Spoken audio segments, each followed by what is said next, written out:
மஞ்சள் பொடியும் போட்டு நல்லா கலந்துட்டு அதை வந்து மிக்ஸி ஜாரில் போட்டு நல்லா கொரன்னு அரைச்சி எடுத்துகிட்டு வந்துடுங்க. எடுத்து ஒரு சுத்தமான ஈரம் இல்லாத ஒரு டப்பாவில் நீங்கள் வந்து அதை வாரி ஸ்டோர் பண்ணி வச்சுக்கோங்க. இது வந்து 3 மாதம் வரை ரொம்ப நல்லாயிருக்கும், கெட்டு போகாது.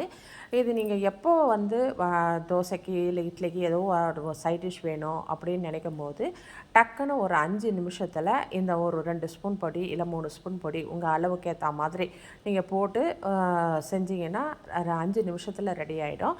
சரி, அது எப்படி செய்யணும் அப்படின்னு சொல்லி பார்ப்போம். முதல்ல வந்து ஒரு குக்கர் எடுத்துக்கோங்க.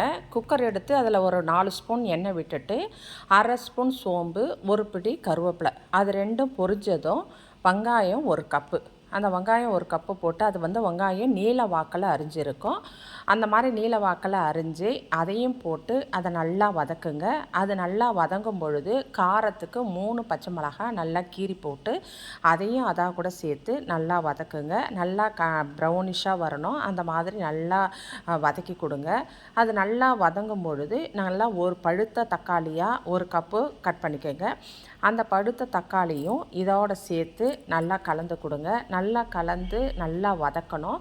நல்லா அது வதங்கி வரும்பொழுது அதுக்கு ஒரு 1/4 ஸ்பூன் மஞ்சள் பொடி, ஒரு ஸ்பூன் நீங்கள் வந்து குழம்பு மிளகா பொடி போட்டுக்கோங்க. இது காரத்துக்கு ஏற்ற மாதிரி தான், நீங்கள் இதை கொஞ்சம் குறைச்சியும் போட்டுக்கலாம், கூட்டியும் போட்டுக்கலாம். அந்த மாதிரி குழம்பு மிளகாத்தூள் போட்டுட்டு கொஞ்சமாக உப்பு, ஏன்னா நம்ம பொடியில் ஏற்கனவே உப்பு போட்டிருக்கோம், அதனால் நீங்கள் பார்த்து அதுக்கேற்ற மாதிரி உப்பு போட்டுக்கோங்க. அந்த உப்பும் போட்டுட்டு அதுக்கப்புறம் அதை நல்லா கலந்து கொடுங்க. கலந்து கொடுத்துட்டு நீங்கள் நம்ம ஏற்கனவே ரெடி மிக்ஸ் பண்ணி வச்சுருக்கோம் இல்லையா கடலப்பருப்பு, அந்த எடுத்து நான் வந்து 2 ஸ்பூன் அளவுக்கு போட்டிருக்கேன். நான் கொஞ்சமாக பண்ணுறேன், நீங்கள் நிறைய பண்ணணும், இது வந்து ஒரு 4 பேர் சாப்பிட்லாம். நீங்கள் வந்து நிறைய வேணும் அப்படின்னா நீங்கள் இதை வந்து பொடியை வந்து நீங்கள் அதிகப்படுத்திக்கலாம், வெங்காயம் தக்காளியும் அதிகப்படுத்திக்கலாம். அந்த மாதிரி அந்த பொடியை போட்டு ஒரு 2 நிமிஷத்தில் அதை வதக்க வேண்டியதில்லை, 2 நிமிஷம் கலந்து கொடுத்து தேவையான அளவு தண்ணி கொஞ்சம் அதிகமாகவே விட்டுக்குங்க. ஏன்னா இது நல்லா அந்த கடலைப்பருப்பெல்லாம் ஊறி வெந்து வரும்பொழுது குவான்டிட்டி வந்து நல்லா திக்காக வரும், அதனால் நீங்கள் வந்து கொஞ்சம் தண்ணி கூடுதலாகவே விட்டுக்குங்க.